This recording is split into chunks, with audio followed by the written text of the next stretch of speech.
What if I told you that the fairy tale, Jack and the Beanstalk, isn't what you think it is? Jack was actually a sacrifice for the creature that lives above the clouds. This is a story of Jack and the Beanstalk, the harvest of the damned, in a forgotten part of the world, nestled between dying forests and fields that hadn't borne fruit in years. There existed a village cloaked in silence. Its people were gaunt, their eyes sunken, their hope long since bled from their veins. The land was cursed, though no one dared to say it out loud. Every 7 years, the soil would sour, animals would miscarry, and the children, always the children, would begin to scream in their sleep, thrashing in beds, babbling in tongues no one had heard for centuries. The elders called it the leaning, but behind locked doors, they knew the truth. They knew the hunger above had returned. Jack was not a chosen hero. He wasn't brave or curious. He was simply unlucky. When the black stone fell into his trembling hands during the drawing ceremony, his fate was sealed. The village smiled weakly, pretending it was an honor. His mother wept and kissed his forehead, but the kiss tasted like surrender. Jack knew, everyone knew. He was not going on an adventure. He was being fed to something ancient, something that never stopped eating. The villagers did not give Jack beans from a market. They gave him something older, sea pods of black, pulsing flesh, wrapped in ashcloth and stitched shut with human hair. They called them the seeds of remembrance. Jack was told to plant them at midnight under a blood moon, on the grave mound that sat just outside the village walls. And he did. The moment the seeds touched soil, the ground groaned like a dying beast. A stalk erupted, massive, thorn-covered, writhing with a hunger of its own. It didn't grow into the sky. It tore into it, ripped through the clouds like a wound. And so Jack climbed, higher and higher through fog and cold and silence. The air thinned until breathing was a prayer. The stalk was not smooth or natural. It was covered in carvings, ancient glyphs that shimmered with blood when touched. Whispers curled around him. Some were his mother's voice. Others were things that had never walked the earth. Bones hung from the vines, like wind chimes, small bones, child-sized, their sockets hollow, mouths stitched shut with golden thread. They hadn't made it back down. No one ever did.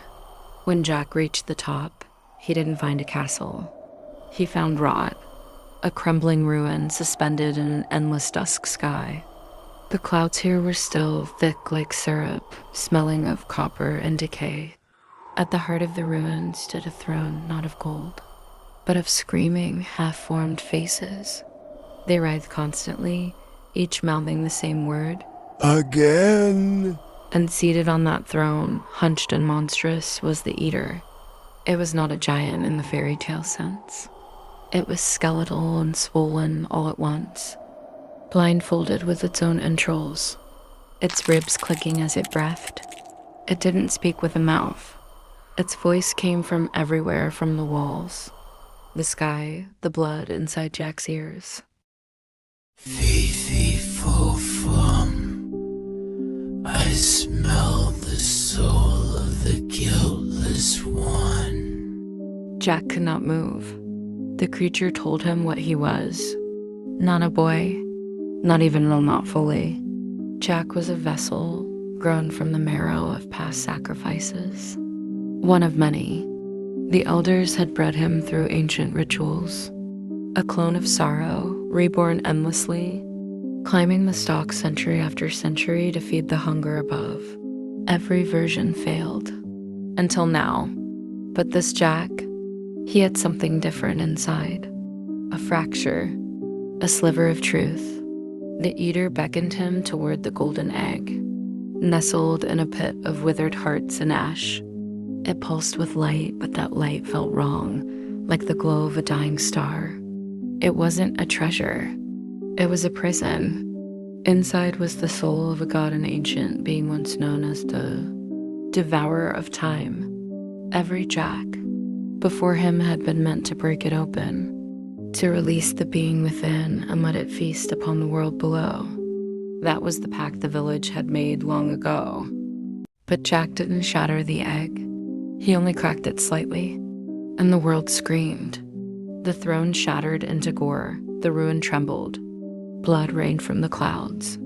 The eater's body convulsed, tearing apart as thousands of mouths opened all over its body. You broke the cycle. You have opened the memory. The sky peeled like skin, exposing the burning shape of something too vast to name. Jack ran, stumbling, bleeding, slipping down the stalk as it began to wither and burn behind him. The way home was collapsing. Time itself twisted around him. He saw flashes of himself in other lives, other Jacks, falling, burning, begging.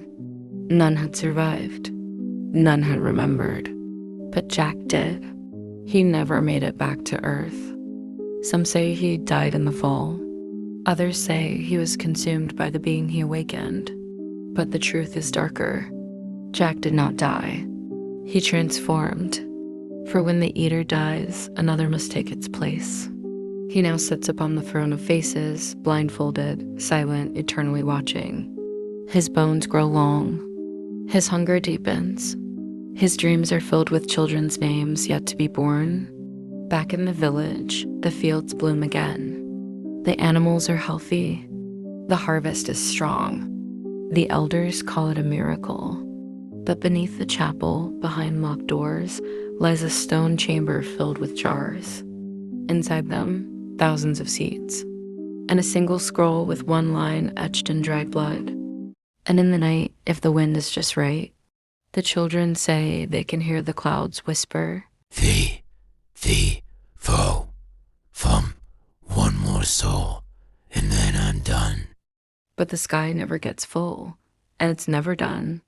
And so Jack didn't return with riches, nor did he live happily ever after. What he brought back was something far worse, something that would never stop growing, a curse rooted in ambition, watered by blood, and reaching endlessly toward the heavens.